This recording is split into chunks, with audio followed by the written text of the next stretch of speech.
سلام لك يا طارق العزم والباس، يا القايد الشامخ شموخ الرواسي، يا مقدمي الحرب في كل متراس، وعضو مجلس من رفيع الرئاسي.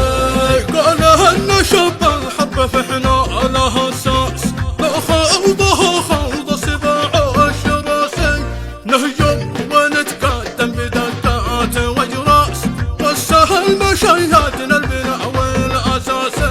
سلام لك يا طارق العزم والباس، يا القايد الشامخ شموخ الرواسي، يا مقدمي الحرب في كل متراس، وعضو مجلس من رفيع الرئاسي. عشا العميد اللي يقف جانب الناس، ويشارك الشعب الفرح والمآسي، بالمعركة كالزر مرداق لجساس، ويسبق افراده بخط التماسي.